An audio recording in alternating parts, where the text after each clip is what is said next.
The Peter Schiff Show. Well, we had widespread selling in the markets today. It was real carnage across the board. Everything went down except the U.S. dollar. The Dow Jones was down almost 400 points, 394. But percentage-wise, that was only about 2%. That wasn't bad compared to what happened in other indexes and other sectors. In fact, when it comes to the Dow Jones averages, the utilities were the weakest. They were down almost 4%, 3.7%. The NASDAQ was down 2.5%. The composite down 133 points. But various sectors were hit very hard, particularly the interest rate sensitive sectors. I mentioned the utilities, but the home builders got crushed. Emerging markets got obliterated. Gold stocks were down big. In fact, I think gold stocks were down about 5%, 5.5% on the day, almost 6%. And that's on basically a 0.6% decline in the price of gold. I mean, gold was only down about $10, but gold stocks were down much more. Now, silver dropped about 50 cents. Remember, all the way back down to 19. It was over $20 a couple of days ago when I recorded the last podcast. And, you might think, what's going on? I mean, it's just been 2 days. When I did the last podcast, gold was soaring, the dollar was tanking, the markets were going up. Why? Why were the markets so excited a couple of days ago? Well, we got horrible economic data. I mean, the economic data that we got so far for August basically confirms that we have the weakest economy maybe in 6 years. And if you remember, what caused the markets to be concerned was the Janet Yellen Jackson Hole statement that the case for a rate hike had strengthened, and that was based on the economic data that came out in maybe June and July. Well, based on the data that's come out since she made that speech, this is data about August, that case has now weakened considerably because the August data shows that the data that we got in June or July that might have been positive was a fluke, an outlier, a one-off event. Because now we're right back in the weakening mode. And so if the Fed really were data dependent, which is what Janet Yellen said, well, now the data is awful. So why would they hike rates? And that's exactly what happened. The market started to take those rate hikes off the table. Now, I never thought they were on the table to begin with, but there were people that bought into it. But when they saw this horrible data and they knew the Fed was data dependent, the markets reacted. Well, now in the last couple of days, particularly today, people are now questioning whether or not the Fed is actually data dependent, and they're thinking that they're going to raise interest rates even if the data is bad. Now, what would make them jump to such a conclusion? Well, we had several Fed officials, both yesterday and today, who basically continued to talk about the possibility of rate hikes, and nobody has acknowledged the weakening economic data that has come out. Now, I've said many times, they don't want to acknowledge that data. That plays into Donald Trump's campaign. They'd be peddling fiction. They don't want to talk about a weakening economy, so they have to ignore the data. But the fact that they are ignoring the data while they're saying they're data dependent and they still talk about the possibility of rate hikes, that's got everybody scared. But what a possibility of a hike. I mean, all these guys say is they don't rule out the possibility. Well, a possibility is not a probability, and it's certainly not a certainty.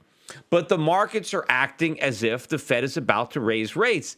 And that's why everybody is so scared. Now, it's not just the Fed, because yesterday, Draghi in a press conference, he was asked about, what are you going to do when this QE program ends, and is scheduled to end sometime, maybe I think the first quarter next year.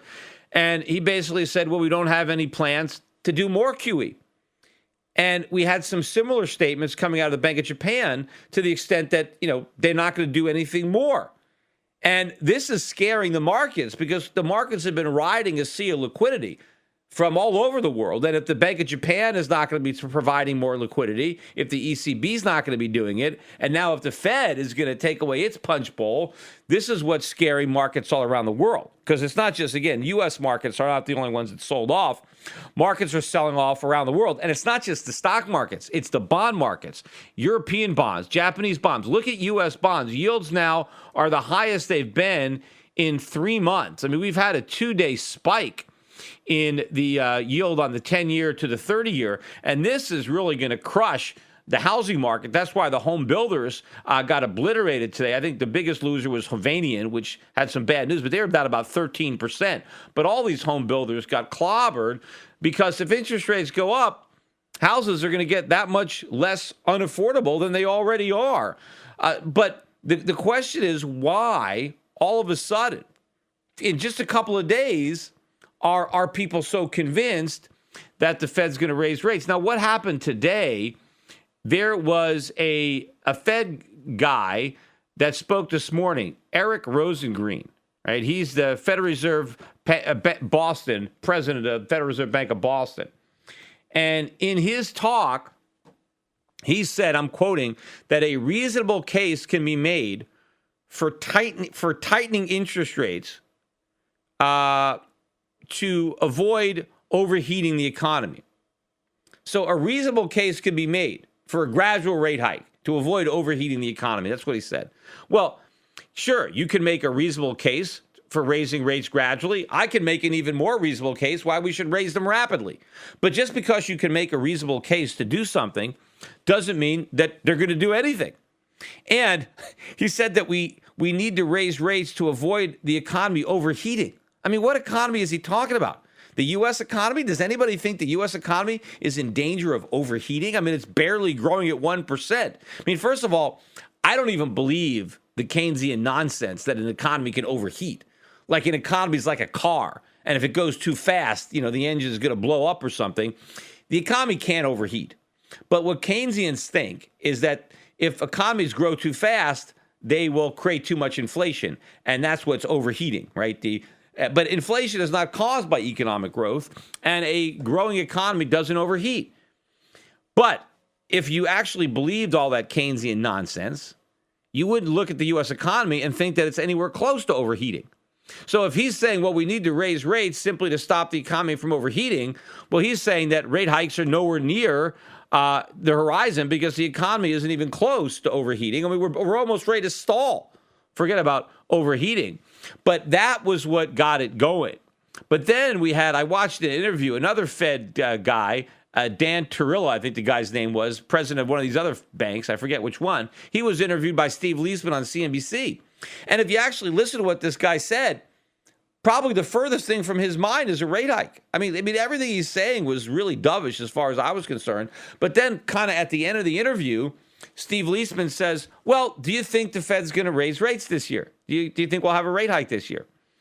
And basically, the only thing he said in answer to the question was something like, well, I wouldn't want to say that it's impossible that rates would go up. I mean, why would you answer a question like that? I mean, do you think rates are going to go up? Yes or no?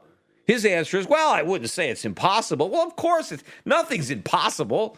I mean, that doesn't even answer the question. Although, to me, the fact that he answers it that way means he doesn't think rates are going to go up. Look, if somebody asked me, hey, Peter, do you think, aliens are going to invade the Earth in September? Right? I mean, obviously, I would say, no, I don't think they're going to invade the Earth. I wouldn't come back and say, well, I wouldn't want to rule out a possibility. I mean, I wouldn't want to say it's impossible that aliens could invade the Earth because, of course, it's not impossible. I mean, it is possible. It is possible that there are aliens, and it is possible that they'll choose September to launch their invasion, right? All that is possible, but it is extremely improbable. So why even bring it up? So why answer that question by saying, well, I wouldn't want to say it's impossible that the Fed might raise rates. See, all of this is part of their spin. It's part of their charade, right? Keep it out there. Keep the rate hike out there as if, let's keep the possibility out there. But you know what? All this is blowing up in the Fed's face because I don't think they wanted the markets to tank based on the mere possibility of a rate hike. But of course, they can't admit that raising rates is impossible. But every time they speak, they talk about the fact that one is possible, and that has spooked the markets, and now the markets are falling. And to me, we could be setting ourselves up for maybe some type of a Black Monday event. I mean, not, a la 1987 Black Monday, but another big decline. The Dow was down almost 400 points today. Maybe it drops another 400 or 500 points. Maybe it could drop 1,000. I mean, I think there's a pretty good chance that if the markets really believe that the Fed is going to hike rates this month, that we can have a 10% drop in the U.S. stock market between now and the day they're supposed to raise rates. Now, if the markets drop by 10% and it looks like they're going to keep falling, what's the Fed going to do? Is the Fed going to raise rates? No, they're not. Every other time. See, when the Fed starts to prepare the market for a rate hike, then the markets tank. And now the Fed can hike rates. I guarantee you, if the market really tanks and we're down 10%, what is the Fed going to start talking about? QE4. They're going to start talking about how monetary conditions have now tightened, right? Every time the market goes down, monetary conditions have tightened, right? The case for raising rates has now weakened. That's what they're going to say. So it's the same old thing all over again. And when are people going to figure out that the Fed can't raise rates? Now, I was watching on CNBC, and these guys are now starting to get, they're questioning it. I was watching Art Cashin, and he said, wait a minute, the Fed is data dependent. They tell us they're data dependent. The data is awful, yet they're still talking about raising rates. So what's going on? And now they're saying, well, maybe they're going to raise rates even if the data is bad. Well, why would you believe that? Because they're saying they're only going to raise rates if the data is good. So why are you jumping to these conclusions? But that's what's so scary for the markets. Because remember, the nonsense that people were swallowing was that, well, rate hikes will be okay because the Fed is only going to raise rates if the economy is strong. And a strong economy is great. It's good for stocks. It's good for corporate earnings. But if now the Fed is going to raise rates even though the economy is weak, and then it's not good for corporate earnings, then it's a disaster for the stock market, and it's going to collapse. And, one of the other myths out there is that higher rates are going to be good for the financials. Because the financials, outperformed today. They weren't down as much as other sectors, some of the banks. And the reason is they think, this is good. Rising interest rates is going to mean better margins for banks, right? Because the yield curve is going to steepen. And, banks borrow short and lend long. And if they get a steeper yield curve, that's going to be good for bank profits. This is all nonsense. The banks are going to get crushed with higher interest rates because they're not going to make more money on their loans. They're going to end up issuing fewer loans. The problem is they're going to take a bath on the loans they've already written because those low yielding loans are going to lose a lot of value when interest rates go up. And a lot of those loans are going to go into default and the collateral is going to collapse. So banks are going to get screwed regardless. If the Fed keeps interest rates low, the banks are in trouble. If the Fed raises interest rates, the banks are in trouble. It's a no-win situation for the financials. That's why I don't own them. But that is the huge financial crisis that's coming, which is the reason the Fed isn't going to raise interest rates. Instead of doubting the data dependency, right? Because now people are saying, well, maybe the Fed isn't going to be data dependent. Maybe they're bluffing about that. Well, the real bluff is that they're going to raise rates. That's the bluff because they can't acknowledge the weakening data. People are saying, why is the Fed not acknowledging the economic weakness? They don't want to. They want to pretend the economy is strong. So that's why they have to pretend they're getting ready to raise rates. But they can't admit that they're not going to raise rates because then they have to admit the economy is not strong. But if the markets believe the Fed's going to raise rates because they don't want to admit that they're not, then the stock market tanks, the bond market tanks, and now the Fed has to come back and take the rate hikes off the table. But now they're in an even worse position because now it looks like they're beholden to the markets, which of course they are, because remember, the entire goal of their monetary policy was to inflate asset bubbles because they believe in the trickle-down wealth effect. Well, if the whole goal of their policy was to prop up the markets, and then they say, okay, now we're going to raise rates, and the markets collapse and everything they did is undone, well, what are they supposed to do? Are they going to stand back and just allow it to happen? No. They're going to reverse the process. They're going to do more QE. They're going to cut rates. They've even said as much, right? They only want to raise rates so they can cut them. Well, the sooner they raise them, the sooner they're going to have to cut them because the act of raising them pushes the economy into recession that much sooner. But of course, that doesn't mean they shouldn't raise rates. They should. They should raise them a lot, even though it's going to push the economy into recession, because the economy needs a recession, because the recession is the restructuring. The last thing we need is for this bubble to get bigger. But that's exactly what the politicians want. They want the bubble to get bigger because the alternative scares the hell out of them. They don't care that it's not real prosperity or a real recovery. They care more about form. They don't give a damn about substance. But, the voters, of course, they care. That's why, you're going to see, or you've seen the popularity of Bernie Sanders, and you're seeing the popularity of Donald Trump. And that's why Donald Trump might surprise people. And apparently, too, in the polls now, Donald Trump is now even or maybe slightly ahead of Hillary Clinton. But, I don't even necessarily trust these polls, because I bet there's a lot of people that are going to vote for Trump who are not telling the pollsters they're going to vote for Trump. Because, it's not politically correct to say you're going to vote for Trump, because what are you, a racist? Right? So people don't want to necessarily admit that they're going to vote for Trump, but when they get into the voting booth, they're going to vote for Trump. In fact, I think there's a lot of people that are going to vote for Trump just to throw a monkey wrench into the system, just to see what happens. Because so many people are saying, oh, it's going to be a disaster if Trump becomes president. I bet there's a lot of people that want to see that. It's almost like, it's going to be really entertaining. They want to see the show. They know that if Hillary is president, it's going to be boring. It's just going to be the same old, same old. At least if Donald Trump is there, it could be entertaining to see what happens. I mean, there's some people like, you go to a movie and you root, sometimes, you root for the bad guys. In real life, you wouldn't, right? But, it's interesting to let them get away with something. And people just want to be entertained. People are just curious to see what would happen. Is it really going to be so bad? Well, let's see. Let's shake things up. I don't know. And maybe there are people that just, want just bad things to happen. So, yeah, let's put Trump in there. They don't care. Even though it's not as bad as the media tries to get everybody to believe, people just might want to see. Let's see for ourselves. Let's see if it really is that bad. So, but no one's going to admit that. No one's going to say, yeah, I want to vote for Donald Trump because I think it's going to really wreck the economy, but that's what I want. But there might be people that want that. And so I think there could be a lot of Trump voters out there. But I wonder if that, too, is even weighing on the markets now that Trump is moving into polls. But to me, it's much more the Fed. But the fact that these markets are selling off so quickly based on the specter of the possibility of a rate hike, again, shows you that there's nothing but air beneath these markets, that the whole thing is just a bubble. It's all propped up by the cheap money, because even a quarter-point rate hike, that's nothing. I mean, money is still cheap. It just will be slightly less cheap, right? I've used the analogy. If you are a drug addict and you need a certain amount of heroin, if your pusher says, look, I've got some heroin, but not as much as you normally take, right? It's not going to work for you. You have a certain amount of tolerance. I mean, you have a big drug addiction. You need a full dose.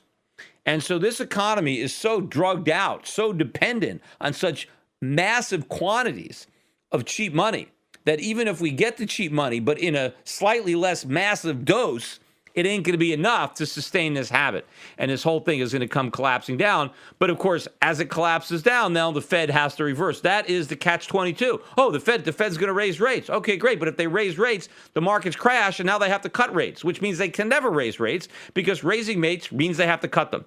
But when are the traders going to figure this game out? Because that's what it is. It's a game. It's a game of chicken. When is the Fed? The Fed bluffs that they're going to raise rates. And initially, the market shrugs off the bluff, and so everything is okay. And then they believe the bluff, and now the markets tank. And now the question is, when does the Fed, give up? When is chicken? When do they say uncle? And they say, okay, you're right, we're not gonna hike. The hikes are off the table now. This game has been going on for years. The only time they raised rates was in December, and that's because for some reason the markets rallied into December because they got deluded into thinking that a rate hike was okay. And now the Fed said, hey, the market's kind of blessing this one. They're kind of waving us in like a baseball. It's the base coaches say, hey, run. You can take this base. The coast is clear, right? And the Fed actually believed the markets were giving them their all clear to raise rates. And then they raised rates and, they got suckered into it because the markets tanked anyway.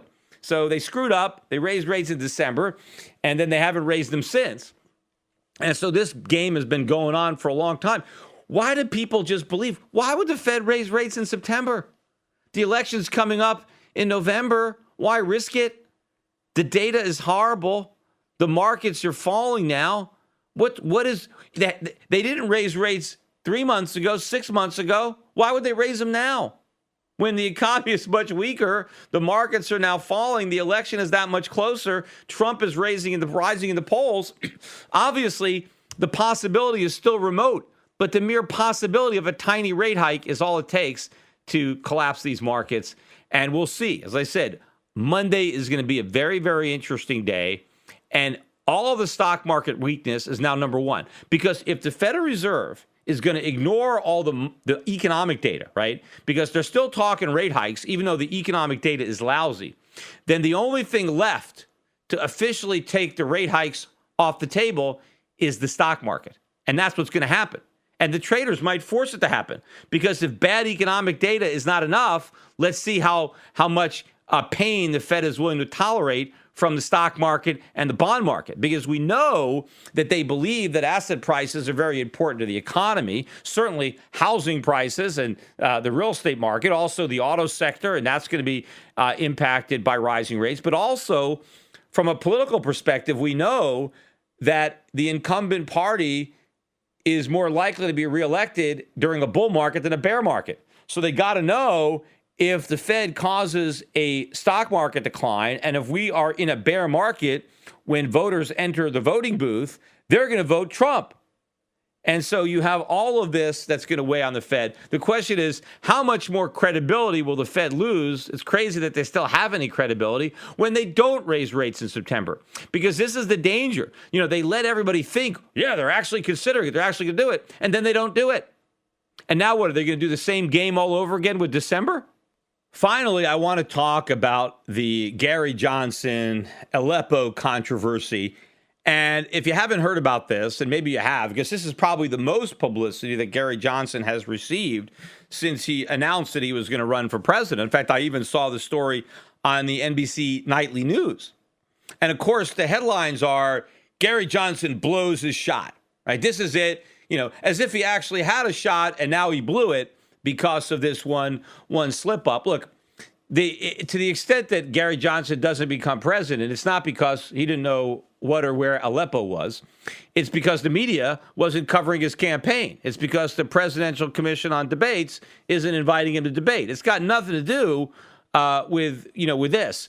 And in fact, if anything, maybe this is going to blow up, because maybe all this extra publicity will cause more people to take a look at Gary Johnson, and a lot of people that don't like Trump and don't like Clinton. And I think it might backfire. And I think Gary Johnson poll numbers will actually rise as a result of what everybody claimed just destroyed his non-existent chances of being president, right? But here, basically what happened is he was on the Morning Joe show and on MSNBC. And MSNBC is, very, very liberal network, although Morning Joe is supposedly the one, non-liberal show on MSNBC. But Gary Johnson's on there. And there's 2 or 3 other people sitting around a table talking to Gary Johnson. And, they're having a conversation about his chances of winning, what his strategy is. They're not talking policy at all. They're not asking him a single question about what he would do as president. It's all about, are you taking votes from Hillary or taking votes from Trump? What's your strategy? What's your plan? Right? Nothing about actual, what are you going to do about anything? Right? And then out of the blue, he's asked a question. Says, "What are you going to, if you become president? What are you going to do about Aleppo?" Now, I mean, the question comes out of left field, and so Gary Johnson's like, "Aleppo? What's Aleppo?" And the guy says, "Are you serious? You don't know what Aleppo is?" And he says, "No, I don't. What is it?" Right? And of course, it's a city in Syria, and there's probably the epicenter of the refugee crisis in Syria. But asked out of context, I mean, if the question had been, "What are you going to do about the refugee crisis in Aleppo, Syria?" Right? He would have known what he was talking about. But just someone asked you a question, you're on live TV. Look, and I've been on Morning Joe a couple times. I've been on live TV. You got cameras on you. You don't really know. And someone asks you, what are you going to do about Aleppo? I mean, it might not occur to you that it's Aleppo, Syria. apparently what he said later is he thought it was some kind of an acronym, that it stood for something like American, something like, he didn't know. Maybe it was something he didn't know what it was. And at least he had the honesty to say, hey, I don't know what that is, right? Because most politicians will never admit when they don't know something. And, they don't know very much. But normally what a politician would say that's more skilled is you would say, if someone says, well, what are you going to do about Aleppo? I would say, well, can you be a little more specific? Right? And then let him be more specific. And then he would have said, well, what are you going to do about the refugee crisis? And then he would have known how to answer the question, right? Or he could have done what most politicians do when they get a question where they don't know the answer, or they know the answer, but they don't want to admit it. They just change the subject, just regurgitate a talking point. And then if they ask the question again, just ignore it again. And when you ignore it 2 or 3 times, then they'll go on to another question. But to me, this was a gotcha. This was a deliberate attempt to slip him up. Because, first of all, who cares? What are you going to do about Aleppo? I mean, what can he do about it? He's not running for the president of Syria. He's not running for the president of the world. He's running to be president of the United States. Ask him what he's going to do about a city in America, not a city in Syria. I mean, there's nothing the U.S. president can do about what's going on over there. It's not like a national security threat to the United States. It's not like asking, what are you going to do about a country that represents a threat to America? I mean, it's a problem that's going on, but it's not something that is an imminent threat to the United States, and it's not in the United States. I mean, why pick that question? All the important policy questions that you can ask him, right? What are you going to do about Aleppo? I mean, it seems like they asked the question hoping that he wouldn't know. Because, see, why didn't they say, what are you going to do about Syria? Right? What are you going to do about the refugee crisis? They didn't use the word refugee. They didn't use the word Syria, just Aleppo. And in fact, if you go and read the coverage of this, like you read the New York Times story, and it says Gary Johnson didn't know where Aleppo, Syria was, or he didn't understand when he was asked about the refugee crisis in Aleppo, Syria, his answer was, what's Aleppo? That wasn't what he was asked. He wasn't asked about the refugee crisis or about Syria. The only thing he was asked was, what are you going to do about Aleppo? That's it. So if you actually see the entire interview and you see how this question comes out of left field, without any context, they're not talking foreign policy. They're not talking refugees. They're not talking Syria. They're talking about strategy to win the election and how are you going to position yourself and who you're taking votes away from, right? And all of a sudden, what are you going to do about Aleppo? And it's like, what's Aleppo? As if this means he's not qualified to be president. And look, first of all, does the president have to know everything? No. That's why they got some advisors. I mean, look at all these advisors. Look at these teams of economic advisors. I mean, if the president knew everything, then why would he need any advisors? Why would he have to have a cabinet, right? If your president is omnipotent, if he knows everything, then why don't we save money and fire all these guys? Supposedly, the reason that the president has such a big cabinet, has so many advisors, is because they don't know that much. So they have to rely on people that know more than them. So that's what Gary Johnson would supposedly do if he was president, right? He'd have some advisors that know more about Syria than he does, or more about Aleppo. I mean, do you think Hillary Clinton? I mean, you think or Donald Trump can answer all these questions if you gave him a quiz on geography or naming cities? But even I'm sure, I bet that Gary Johnson, if you would have said, what city is what country is the city of Aleppo in? I bet he would have said Syria. Or if you would have said, can you name a city in Syria? He might have said Aleppo, right? But if you just hear the word Aleppo and without the context of Syria, you might not make the connection, especially on live TV. But the media, I think that this was their plan. Hey, let's ask him this trick question. He won't know. He won't remember. Maybe he won't remember that Aleppo is a city in Syria. We'll just ask him what he can do about Aleppo and see what he says. Because to me, I think they were prepared for the whole thing. And then they immediately launched this, okay, his campaign is dead. It's dead? When was it alive? Now all of a sudden it's dead? But I think that he is pulling some votes away from Hillary Clinton. And by the way, too, I think so is Jill Stein.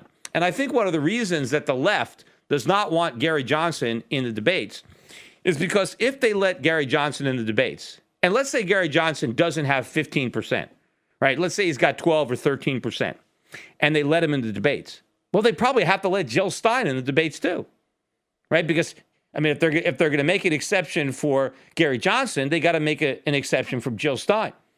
And Jill Stein is not going to take any votes away from Donald Trump. All the votes she's going to take are going to be from Hillary Clinton.